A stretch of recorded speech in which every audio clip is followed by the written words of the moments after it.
Right then, welcome back to another Vinyl Records pickup vid. I have got a total of 6 that I've picked up over the course of the last month, give or take. So I thought I'd talk a little bit about them, as per usual. Now, I've not listened to them all at any great length. Well, actually, that's a slight lie. 1 or 2 of them I have, the rest I'm only just getting into.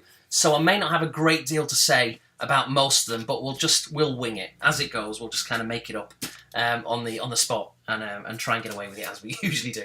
So the first one up is the latest album by Kasabian. Again, as I always say, apologies for any glare off the camera and off the light. I'll have to try and figure out a better way of doing this. But obviously, you probably know what it looks like anyway, and even if you don't, you can still see, even with the glare. So yeah, Kasabian's latest album, I think this is their 5th overall. And for me, it's a band that keep evolving, keep improving. And this album, no different. Leading singles, I'm looking off the back here, we've got Stevie, Bumblebee, Easy, I think, was a single as well. A really good album. Typical kind of, I was going to say Ki-Fi. What the hell is Ki-Fi? I was thinking of Hard-Fi there for some reason. Typical Kasabian album. If you like their previous stuff, you'll probably like this. But like I say, they are a band who I think are always evolving. I like their artistic style. I like their videos. But yeah, good band. And if anyone's wondering, the album's called 4813, and that basically correlates to the length of the album. Each of these is the length of each individual track, and then on the back you do get the songs. So, really good album, liking it so far. This is one I've not really listened to at any great length, but what I have listened to, I've enjoyed it so far. Okay, so the next one, how would you describe this? It's a band or an artist. The artist is called Ariel Pink, and his band is called Ariel Pink's Haunted Graffiti. This one is called Mature Themes. Now, Ariel Pink is a very kind of eccentric character. In terms of music, think of like a psychedelic pop, lo-fi, avant-garde, something a little bit different. Something I'd not really go for.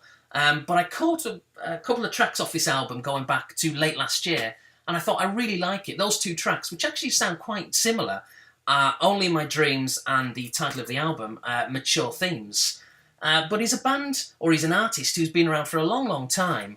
I mean, he's not an old person, he's quite young, but I mean, he's been producing a lot of records and doing like collaborations with other people, but it's something a little bit different. The album sounds, it's like, I was going to say it's like a mess, but it makes it sound as if that's a criticism. It isn't, it's just kind of eclectic, he's eccentric, there's kind of something for everybody on this album. So I'm kind of new to his stuff in terms of buying it and listening to it at any great length, but I have been familiar with his stuff, the odd track here and there, for a fair few years, but this is the first album that I've bought. And like I say, it was basically off the back of Only in My Dreams and Mature Themes. So, as ever, what I'm going to do for all of these albums, I'll put a link in the description box, and you can check it out. And obviously, if you like it, go out and buy the record, or the CD, or download it, or do whatever you've got to do. Maybe support them by watching a live performance. So, do what you will. Your life, your money. So that's Ariel Pink and Mature Themes. The next one up is a band, I'm sure you'll all be aware of these guys. It's New Order, and this is their album called Lost Sirens. Now, I think this is their latest album as well. This came out last year, 2013. Doesn't have the track listing on the back. But my favourite song from this so far, I mean, there's a couple. Oh, there's a loose hair kind of sticking out there.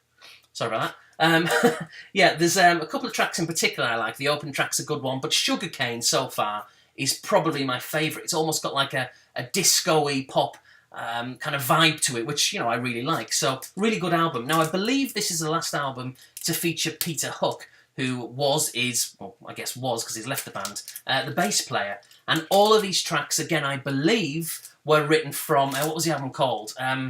Waiting for the Sirens Call in 2007. I think that was the album that came out before this one. So all these tracks are from that era. Maybe they were left over, didn't ultimately make it onto the album, and they were left with enough tracks to produce a new record, so that's what they came out with. So I guess if you like that album, you'll probably like this one. But it's just typical kind of New Order sound for me. Just a little bit fresh, a little bit more modern than some of their earlier stuff. And I learnt something earlier on, just today actually, with New Order, is one of their greatest songs for me. I'm not just saying it because I like the song, but really it's kind of nostalgic. And that's World in Motion, one of the greatest songs ever.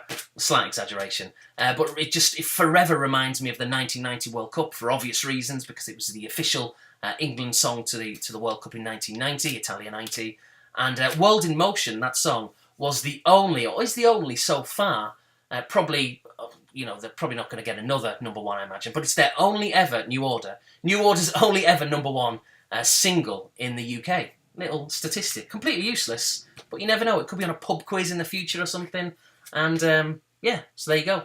New Order's only number one British single so far, World in Motion, and a brilliant song. Obviously, John Barnes' rap. Who doesn't like that? Come on. So next up is the latest album, which came out about a year and a half ago now, from Franz Ferdinand. It's Right Thoughts, Right Words, Right Action. My favourite track off the album is the Right Thoughts, Right Words, Right Action track. But yeah, typical Franz Ferdinand, a very artistic kind of band, very, as some may say, pretentious videos. I'm not sure. I guess you could really say that about anyone, but I like them. They never really, for me, do anything too different. You know what you're going to get. They never really branch afar with what they produce. But I say that as a very casual Franz Ferdinand fan. So maybe if I was to listen to more of their stuff, I may be able to appreciate that. Maybe they are branching out a little bit. But to me, they play it safe. But that's not a criticism. I like their stuff and it's a decent album. And again, like I've said, I think about a couple of these people, New Order and Kasabian. If you like that record, or if you like Franz Ferdinand, you'll probably like that record. It's the same kind of thing. Excuse me. So, two left. Now, this is the only, or the first, I should say, the first used second-hand. Oh, no, sorry, that's a lie, because this was sealed. So I don't know what I'm talking about. No, actually, I've got it wrong. It wasn't sealed, but it came with this slip cover still on, the front cover. What's the word I'm looking for? The plastic.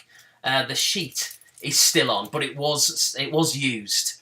That's the worst kind of description I've just ever given for any record ever. So yeah, the first used record I've ever bought. It had to be done. Now, for all those wondering, I have touched upon this before, it just so happens that every record up until this one that I've bought, Anita Baker, as you can see, and the album's called Rapture, I'll talk about in a second. But for anyone wondering, it was merely coincidence, really, that every record up until this one I bought was brand new. It's just everything that I wanted seemed to be quite cheap, or it was relatively new stuff. So it wasn't there wasn't many used copies out there. It was just easier for me to buy a new record. And of course, the great thing about buying a new record is that no one's played it before, obviously, and it's in mint condition. There's not going to be any crackling, or the record's just not going to be in poor condition. And that was that. But for something like this, I mean, it has been reissued, and I could buy the new one. But I looked at it on Amazon. I think it was like $20, and I thought, well, why do I want to pay $20 when I can get this one? $5.99. That was, I guess, how much it was in a store, in a shop somewhere. I think I paid like $2 on a buy it now, and with like $3 shipping, $5 all in, and it's a good seller who I'm going to be buying more from in the future because I've got some really good stuff on eBay. And I just thought, for $4 or $5, I'm just going to get the used version. And granted, there is a little bit of crackling, a little bit of popping on the record, but in a way, that kind of adds to the nostalgia and the charm of it all, if I'm honest. So yeah, Anita Baker, if you're wondering why I got this, A, because she's a really good artist. It's like, it's R&B essentially, but with an 80s kind of pop groove to it. And it's just one of the many, many, many hundreds, maybe thousands of artists and albums which remind me of being a kid back in the mid to late 80s. When did this come out? 86 time? Yeah, 1986. And I just remember my dad buying did he have the vinyl or the cassette? I'm not sure. Either way. And so when I think of songs like Caught Up in the Rapture, I think of No One in the World, Same Old Love, and Sweet Love, probably in particular. When I think of all those songs, in fact, all of this album, really, it makes me feel as if it's like 1986, 87, 88 again. Which, I mean, nostalgia, and the sound, it's so powerful. And this is one of the many which make me feel extremely nostalgic. And really good album. If you like your R&B with that pop kind of 80s feel to it, you'll really, really like this one. I can see myself in the reflection there. How weird. So, yeah, brilliant album, Anita Baker, and that's Rapture. So, last but not least is an album by Sting, and it's called If on a Winter's Night. Now, it's a Christmas... Sorry, let me take that back. It's not a Christmas album. There's elements of Christmas on there, but it's a winter album. It's an album made to listen to at winter, not just at Christmas. In fact, there's the blurb on the back there. Let me read it out to you, and it'll give you more of an idea. So it says, inspired by Sting's favourite season, If on a Winter's Night takes traditional music from the British Isles as its starting point, and evolves into a compelling and personal journey with music spanning over 5 centuries, including 2 of Sting's own songs. An evocative collection of lullabies, carols and songs, Sting's new album celebrates the many facets of winter before the snows melt and a cycle of the seasons begin once more. So yeah, like it says there, songs which are really old, over 5 centuries. There's a couple of Sting's own songs which he's created. This came out in 2009, by the way. So it's not a Christmas album. There's a couple of Christmas songs on there, but it's a celebration, really, of winter and that feeling. And every time I listen to it, and since it came out in 2009, every Christmas and kind of New Year, winter, I put this on, and it really makes me feel that winter period of time is upon us, which is a great period. I love it. It's my favourite time of the year. And it just makes you think of like a log fire, it's cold outside, put the fire on, wrap up warm. And another thing I really like about this is Sting sings in his natural dialect. Now, believe it or not, if you don't know, Sting comes from Newcastle. He's a Geordie. You'd never guess it when he talks, because I guess intentionally, or maybe naturally, I don't know. Either way, over the years, his accent has kind of softened big time. But he's actually a Geordie, and what he does in this for these songs on this album is he sings in his natural dialect, which is a little bit unusual if you're not used to obviously hearing Sting talking that accent or singing that accent before. So it really adds to the charm, and it's a really good album. And obviously we're heading towards the end of winter very shortly, so I thought it was appropriate, obviously, that I show this album on this pickup vid rather than waiting until the summer. That'll look a little bit ridiculous showing it off there. And also maybe a little bit more poignant as well, leaving it to the last pickup on this particular vid. So it's kind of bringing winter, if you like, to a bit of a gradual close. So a really good album. If you like Sting, it may be something a little bit different because, like I say, you wouldn't be used to him talking in that and singing in that kind of dialect. But an excellent album. If you love Christmas, if you love winter, then definitely give that a try. It's a really good record. So there we go. 6 albums altogether, which will be added to that shelf behind me over there. So yeah, the collection's growing all the time.